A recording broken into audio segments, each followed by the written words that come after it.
टोटी विवाद में जिन दो लोगों का नाम अखिलेश यादव ने प्रेस कॉन्फ्रेंस में लिया, कौन है वो दो लोग, वो इस वक्त कहां हैं, किस पद पर हैं, और क्या सचमुच जब अखिलेश यादव की सरकार लौटेगी तो उनका हिसाब किताब करेंगे, क्या वो कुछ उनका बिगाड़ पाएंगे।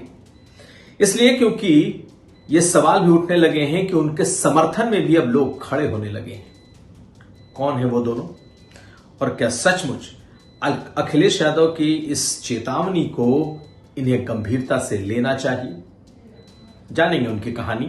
तो क्या सचमुच संजीव बालियान कॉन्स्टिट्यूशन क्लब के चुनाव के बाद से एक बार फिर अपने वोट बैंक को लेकर मुसीबत में होंगे। क्या सचमुच जो ठाकुर है उस इलाके के, वो पहले से ही संगीत सोम की वजह से नाराज बताए जाते थे और अब बिहार की वजह से नाराज होंगे, रूढ़ी की वजह से नाराज होंगे। क्या है ये कहानी आज का यूपी में। नमस्कार, मैं हूं कुमार अभिषेक, आप देख रहे हैं यूपी तक। हम हाजिर अपने न्यूज शो आज का यूपी लेकर। तो पिछले दिनों एक बार फिर टोटी विवाद सियासी मुद्दे के तौर पर अचानक से बड़ा हो गया। मामला बलिया से निकला था, केतकी सिंह ने कुछ बोला, समाजवादी पार्टी की महिला विंग ने धरना प्रदर्शन किया, लेकिन यह मामला तब और बड़ा हो गया जब अखिलेश यादव ने प्रेस कॉन्फ्रेंस करके पहली बार दो अधिकारियों के नाम ले लिए। एक तो एकदम से ऐसे सरकारी अधिकारी रहे जो लंबे समय तक वरिष्ठ नौकरशाह रहे। अखिलेश यादव के वक्त में भी उन्होंने अपनी भूमिका निभाई थी जब वो मुख्यमंत्री थे। और दूसरे ओएसडी, और इन दोनों नामों को अखिलेश यादव ने भरे प्रेस कॉन्फ्रेंस में लिया। सिर्फ नाम ही नहीं लिया, उन्हें चेतावनी भी दे डाली कि जब उनकी सरकार आएगी तो फिर उनका वो हिसाब करेंगे। पहले अखिलेश यादव के इन बयानों को सुनिए, फिर हम आपको बताएंगे कि आखिर कौन है ये दोनों अधिकारी, कौन है ये दोनों लोग, और क्या सचमुच उन्हें अखिलेश यादव की बातों से डरना चाहिए। पहले सुनिए उस दिन की बात जो अखिलेश यादव ने दो लोगों के बारे में कही थी। एक अवनीश अवस्थी और दूसरे अभिषेक कौशिक। सुनिए, पहली बार अखिलेश यादव ने नाम लिया था। टोटी चोरी वाला मामला एक अखबार ने स्टिंग का ऑपरेशन किया था, याद करिए आप। एक पत्रकार ने पूरी जानकारी हासिल की थी और उसने कहा था कि आईएएस एक अवनीश अवस्थी है। अवनीश अवस्थी आईएएस एक, और एक अधिकारी भाग्या ओएसडी कौशिक, वो डस्टबिन जितना है, हाइट डस्टबिन जितनी है। अगर बड़ा डस्टबिन कहीं शहर में देखा होगा आपने, तो उतनी जितनी हाइट है उसकी। ये तो किसने बताया था? एक प्रतिष्ठित अखबार के स्टिंग ऑपरेशन में हमें जानकारी मिली है। तो ये बात हम लोग भूलने वाले नहीं है, ये सरकार भी जान ले और सरकार चलाने वाले जान ले। लेकिन पहली बार अखिलेश यादव ने सीधा हमला बोला है इन दोनों लोगों पर, और अखिलेश को लगता है कि अगले 2 सालों के बाद 2027 में उनकी सरकार बनेगी तो कम से कम इस टोटी के मामले में जिस तरीके से उन्हें बदनाम किया गया है और जिन लोगों को वो मानते हैं कि वो इसके पीछे हैं, यानी जो दो नाम उन्होंने लिए हैं, वो इनका हिसाब लेंगे। उन्होंने भरी प्रेस कॉन्फ्रेंस में कह दिया कि वो इसे नहीं भूलेंगे और कभी नहीं भूलेंगे और वक्त आने पर हिसाब भी करेंगे। लेकिन अब इनके लिए भी समर्थन जुटना शुरू हो गया है। जिनको अखिलेश यादव ने टारगेट किया, अब इन दो अधिकारियों, इन दो लोगों पर बीजेपी की तरफ से अब आवाज उठने लगी कि वो इनके समर्थन में खड़े हैं। कई ब्राह्मणों के संगठन अवनीश अवस्थी के साथ खड़े दिखाई दे रहे हैं। बाकायदा कई जगहों पर लोगों ने खुलकर उनके समर्थन में बोलना शुरू कर दिया है। सुनील भराला जो कि दर्जा प्राप्त मंत्री हैं, उन्होंने भी चेतावनी दी है कि आप अवनीश अवस्थी को लेकर के आप कुछ नहीं कर सकते और हम सब उनके साथ खड़े हैं। हम आपको उनकी बातें भी सुनाएंगे। लेकिन अभिषेक कौशिक जो अब कहीं नहीं है और संगठन में समन्वय का काम देख रहे हैं, पॉलिटिकल आदमी हैं, उनका सरकार से कोई दूर दूर तक वास्ता नहीं, लेकिन मुख्यमंत्री को ओएसडी के नाते कुछ वक्त तक वो सरकार के में मुख्यमंत्री के करीबी के तौर पर, ओएसडी के तौर पर काम करते रहे। तो अखिलेश यादव को ये टोटी विवाद बहुत चुभता है। दरअसल ये मामला तब का है जब सुप्रीम कोर्ट के आदेश पर जो पूर्व मुख्यमंत्रियों को बंगले अलॉट किए गए थे उसे सुप्रीम कोर्ट ने एक आदेश में खाली करने को कह दिया। निश्चित तौर पर अखिलेश यादव को, मुलायम सिंह यादव को, सभी लोगों को अपने जो सरकारी बंगले हैं, खास करके जब वो विक्रमादित्य मार्ग में उनको जो बंगले अलॉटेड थे वो उन्हें खाली करना पड़ा। और उस दौर में जब अखिलेश यादव ने भी अपना बंगला खाली किया तो बहुत सारे सामान जो उनके खुद के थे, जो उन्होंने उस बंगले में लगाए थे, उसे उन्होंने हटाया था। मुलायम सिंह को भी खाली करना पड़ा था। बहुत जितने मुख्यमंत्री पूर्व रहे सबको अपना अपना बंगला खाली करना पड़ा, यहां तक कि मायावती तक को खाली करना पड़ा था जो उनके सरकारी नाम से था। लेकिन विवाद इसलिए हो गया क्योंकि अखिलेश यादव के सरकारी बंगले से एक बात निकल करके आई कि जो नल की फिटिंग थी, जो सैनिटरी में जो नल की फिटिंग होती है, वो निकाले गए और बकायदा यहीं से ये टोटी विवाद उपजा था। लेकिन ये पॉलिटिक्स में ये अखिलेश यादव को टोटी चोर कह देना और बार बार इस टोटी का जिक्र सियासत में होना, यह कहीं ना कहीं अखिलेश यादव को चुभता है। और एक बार फिर इस बार केतकी सिंह, जो कि बलिया के बीजेपी की विधायक है, बलिया के एक विधानसभा क्षेत्र से, उन्होंने इसका जिक्र किया और प्रेस कॉन्फ्रेंस में अखिलेश यादव ने इन दो अधिकारियों को इसके लिए जिम्मेदार ठहराया। एक अवनीश अवस्थी को, जिनका नाम उन्होंने लिया, और दूसरा अभिषेक कौशिक को। अवनीश अवस्थी तब प्रमुख सचिव गृह हुआ करते थे और अभिषेक कौशिक तब ओएसडी बनाए गए थे। लेकिन यहां कंफ्यूज मत होइएगा, अभिषेक कौशिक कोई सरकारी अधिकारी नहीं थे। बीजेपी के संगठन की तरफ से मुख्यमंत्री के साथ जो लोग ओएसडी के तौर पर लगाए जाते हैं उसमें एक अभिषेक कौशिक थे। ये कभी सरकारी नौकर नहीं रहे और आपको बताएं कि अब वो मुख्यमंत्री के साथ भी नहीं है। कुछ साल पहले उनका टर्म खत्म हो गया या फिर उन्हें मुख्यमंत्री से डिटैच कर दिया गया, यानी कि अब वो मुख्यमंत्री कार्यालय में या मुख्यमंत्री के ओएसडी काफी लंबे वक्त से नहीं है। तो अब वो कहां है?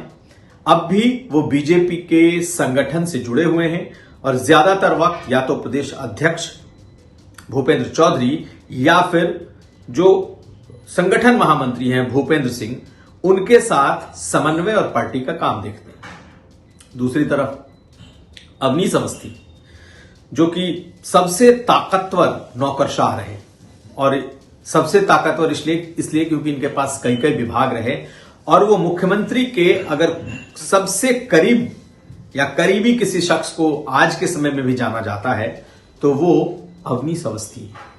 मुख्यमंत्री मंच से शायद ही किसी नौकरशाह का नाम कभी लेते रहे, लेकिन अब जबकि वो रिटायरमेंट के बाद उनके सलाहकार के तौर पर हैं, मुख्यमंत्री कई बार उनका नाम और उनकी तारीफ मंच से कर चुके हैं और रिटायरमेंट के बाद से ही वो मुख्यमंत्री के अभी भी सलाहकार के तौर पर हैं और बहुत सारे विभागों में न सिर्फ वो मुख्यमंत्री को सलाह देते हैं बल्कि वो मुख्यमंत्री योगी के आंख, नाक और कान भी कहे जाते हैं, यानी कि बहुत सारी चीजें, फीडबैक भी मुख्यमंत्री को देना।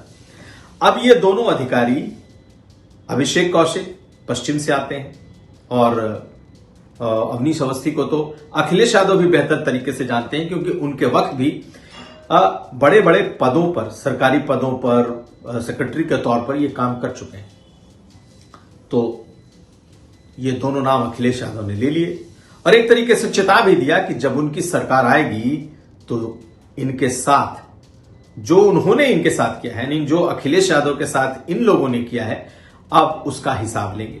अखिलेश यादव को लगता है कि जब घर खाली कराया गया और सरकार की तरफ से कुछ खास इंटरेस्ट लेकर कुछ लोगों ने उस घर को खाली कराने के बाद टोटी को एक मुद्दा बनाया और ये उनके इस पॉलिटिकल यात्रा में कहीं ना कहीं उन्हें लगता है कि जानबूझकर उन्हें टारगेट किया गया और कुछ लोगों ने उन्हें बदनाम करने की कोशिश की, जिसमें ये दो नाम अखिलेश यादव लेते हैं। इनफैक्ट पहली बार नाम लिया लेकिन इसके साथ चेतावनी भी जोड़ दी। खैर, आप उस वक्त का एक प्रेस कॉन्फ्रेंस देखिए जब ये पूरा घटनाक्रम हुआ था, जब उनका घर खाली कराए गए थे, ये टोटी विवाद निकला था। अखिलेश यादव ने खुद प्रेस कॉन्फ्रेंस में क्या कहा था? जो टोटी चढ़ाए वो मैं टोटी भिजवाने के लिए तैयार हूं। अभी 2 दिन सैकड़े में हूं। जिस दिन मैं लखनऊ पहुंचूंगा, मैं बाजार में जाऊंगा, जो टोटी अच्छी होगी वो टोटी मैं उन्हें दे दूंगा। मैं टोटी लेकर के आया हूं, और टोटी इसलिए लेके आया हूं कि अगर सरकार को ये लगे कि कोई टोटी मैं लेके चला गया हूं, सरकार हमारा गिनती में बता दे, मैं पूरी की पूरी टोटी देने के लिए तैयार हूं। तो संजीव बालियान ने अपने ट्वीट में लिखा है कि उत्तर प्रदेश के पूर्व मुख्यमंत्री द्वारा दी गई धमकी उनके पद और गरिमा के अनुकूल नहीं है। अभिषेक कौशिक जी एक समर्पित बीजेपी कार्यकर्ता हैं और हम सब उनके साथ पहले भी थे और आगे भी रहेंगे। जहां तक सरकार बनाने का सवाल है, यह तो सिर्फ अंगूर खट्टे होने जैसा है। तो अब इन दोनों लोगों के लिए भी बीजेपी के भीतर से समर्थन मिलना शुरू हो गया, जिन्हें कोई नहीं जानता था। कम से कम अभिषेक कौशिक को पार्टी के संगठन के अलावा, या फिर जिन लोगों को मुख्यमंत्री से कभी मिलना होता था, उसके अलावा बहुत कम लोग हैं जो अभिषेक कौशिक को जानते थे। लेकिन अब अखिलेश यादव ने उनका नाम लेकर उन्हें रातों रात बीजेपी में, बीजेपी के बाहर, समाजवादी पार्टी में सब जगह उन्हें चर्चित कर दिया है। और साथ साथ उनकी बातों को लेकर अब जिस तरीके से बीजेपी के लोग निकलने लगे हैं कि यह धमकी है और उनकी धमकी का उनके गरिमा के अनुरूप नहीं है अखिलेश यादव के, तो कई सारी बातें और खड़ी होने लगी। कहीं ना कहीं अवनीश अवस्थी आज भी पावरफुल है, ताकतवर है, मुख्यमंत्री के सलाहकार हैं और उनके साथ बहुत सारे संगठन खड़े भी दिखाई दे रहे हैं। बीजेपी के भीतर एक तबका निश्चित तौर पर जो इस वक्त प्रदेश अध्यक्ष के साथ खड़ा है, या फिर जो ऐसा तबका जो पश्चिम से आता है, जो अभिषेक कौशिक को जानता है, वो अब उनके साथ खड़ा हो रहा है। तो क्या अखिलेश यादव ने नाम लेकर कहीं इस पूरे मामले को गरमा तो नहीं दिया है? कहीं उन्होंने इन दोनों के नाम को आगे करके ऐसा तो नहीं किया है कि अब इनकी प्रसिद्धि इतनी बढ़ गई है कि आने वाले वक्त में पार्टियां अब इनके बारे में भी सोचेगी? कई लोग तो कहने लगे हैं कि अवनीश अवस्थी और के लिए ये सियासत का रास्ता खोल दिया है उन्होंने, यानी कि हो सकता है आने वाले वक्त में अवनीश अवस्थी के लिए सियासत का रास्ता आसान हो जाए। और कुछ ऐसा ही अब अभिषेक कौशिक के बारे में भी कहा जा रहा है कि जब उन्हें धमकी दी गई है तो कहीं बीजेपी उनके सियासी रास्ते के बारे में न सोचने लगे। तो खैर, हो सकता है कि अखिलेश यादव की धमकी का असर अब जब होना हो, लेकिन पार्टी और संगठन इन दोनों को लेकर सचेत और आने वाले वक्त में सुरक्षा के लिहाज से इन्हें, जिसे कहते हैं ना, सियासी छतरी दे सकती है। और इस पर चर्चा भी सुनाई देने लगी है। अगली खबर, और अब बात एक ऐसे विवाद की जो थम तो गया था, लेकिन राजीव प्रताप रूडी के बयान से एक बार फिर खूब चर्चा में है। बात बिहार से निकली है, बात दिल्ली तक जाने वाली है, लेकिन आखिर बीच में पश्चिमी उत्तर प्रदेश के मुजफ्फरनगर से के पूर्व सांसद बीजेपी के संजीव बालियान का नाम बीजेपी की सियासत में खूब घूम रहा है। तो संजीव बालियान को जान लीजिए, बीजेपी के कद्दावर नेता हैं, मुजफ्फरनगर से सांसद रह चुके हैं, लेकिन इस बार वो हार गए। और उनकी हार के पीछे की एक बड़ी वजह उस इलाके के ठाकुरों की नाराजगी और संगीत सोम से उनकी खुली अदावत। संगीत सोम भी विधायकी का चुनाव हार गए, तो उन्होंने भी एड़ी चोटी एक की और उन्हें लगता था कि उनको हराने में संजीव बालियान का योगदान है, तो उन्होंने भी पार्टी के में रहते हुए खुल्लम खुल्ला संजीव बालियान की मुखालफत की और संजीव बालियान भी पार्लियामेंट चुनाव हार गए। खैर, ये तो है बैकग्राउंड, लेकिन राजीव प्रताप रूडी क्यों भड़के हुए हैं? राजीव प्रताप रूडी बिहार के छपरा से इस वक्त सांसद हैं। एक वक्त में जब अटल आडवाणी का दौर था, तब उनकी तूती बोलती थी। कई विभागों में वो केंद्रीय मंत्री रहे, बीजेपी के प्रवक्ता रहे, दिल्ली में चर्चित चेहरे के तौर पर उनकी पहचान रही। लेकिन मोदी और शाह के एरा में वो सांसद तो रहे, लेकिन उस तरीके का उनका ऑरा नहीं है, क्योंकि कहीं ना कहीं वो बीजेपी की मेन स्ट्रीम की सियासत से किनारे लगाए गए। लेकिन अचानक ही राजीव प्रताप रूड़ी बेहद चर्चा में और उसकी कई वजह है। कॉन्स्टिट्यूशन क्लब का चुनाव पहले भी लड़ते रहे हैं। दिल्ली के इलीट वर्ग में आप कह लें कि लुटियंस दिल्ली में उनकी एक अलग पहचान है। उसी तरीके से छपरा में भोजपुरी में बात करना, गांव जवारी की तरह रहना, ये भी एक उनकी अलग पहचान है। यानी कि दिल्ली की जिंदगी अलग। पायलट भी हैं, खुद प्लेन उड़ाते हैं। अगर किसी प्लेन से आना जाना करते हैं तो वो पायलट भी बन जाते हैं। तो उनकी अपनी एक पहचान है। लेकिन आखिर उनका गुस्सा संजीव बालियान पर क्यों निकला? दरअसल संजीव बालियान को लेकर उन्होंने कुछ चैनलों से बातचीत में यह कह दिया कि कॉन्स्टिट्यूशन क्लब का चुनाव तो एक क्लब भर का चुनाव था, लेकिन संजीव बालियान ने मेरे खिलाफ चुनाव में उतरकर अपना बहुत बड़ा नुकसान कर लिया है। अपना नुकसान इसलिए क्योंकि ठाकुरों के एक बड़े वर्ग से तो पहले ही वो हाथ धो चुके हैं और बिहार में जाट मुझे तो वोट नहीं करते, लेकिन उनके इलाके में ठाकुर बहुत हैं और मेरे खिलाफ चुनाव लड़कर उन्होंने बचे खुचे ठाकुरों को भी, यानी वहां बिहार में राजपूत भी कहते हैं जबकि ठाकुर पश्चिमी उत्तर प्रदेश में कहते हैं, उनको तो नाराज कर लिया है। यानी एक ठाकुर पहले से ही संजीव बालियान से नाराज, संगीत सोम, उसका असर भी दिखा और अब उसी आधार पर निशाना बनाते हुए राजीव प्रताप रूड़ी ने कहा कि बिहार में वो तो उनका तो कोई नुकसान नहीं होगा क्योंकि उनके चुनाव में कोई जाट नहीं है जो वोट करेगा, लेकिन संजीव बालियान ने मेरे खिलाफ चुनाव लड़कर अपना वोट का नुकसान जरूर कर लिया। आज भी 2 लाख वोट उनके क्षेत्र में है और अगर उन्होंने मेरे खिलाफ चुनाव लड़ा है तो ये समझ लें कि वो बेशक मोहरे हो किसी के, लेकिन अल्टीमेटली नुकसान उन्हीं को होगा क्योंकि अब ये ठाकुर बनाम जाट की लड़ाई हो गई थी। खैर, देखना यह है कि क्या सचमुच संजीव बालियान को इस बिरादरी का नुकसान होगा। हालांकि उनका चुनाव तो 2029 में है, यानी कि पार्लियामेंट में इस बार चुनाव हार गए हैं, लेकिन इसी बहाने राजीव प्रताप रूड़ी ने अपनी भड़ास भी निकाल ली और बीजेपी के केंद्रीय नेतृत्व को एक मैसेज और इशारा भी कर दिया कि उनके साथ ठीक नहीं हो रहा। दूसरी बात, वो किसी और के मोहरे के साथ, जो उनका अपना कहना था कि ये लड़ाई कहीं और की थी जो लड़ रहे थे संजीव बालियान। खैर, तो ये था आज का यूपी। हम कल फिर हाजिर होंगे। आप हमें दीजिए इजाजत। देखते रहिए यूपी तक।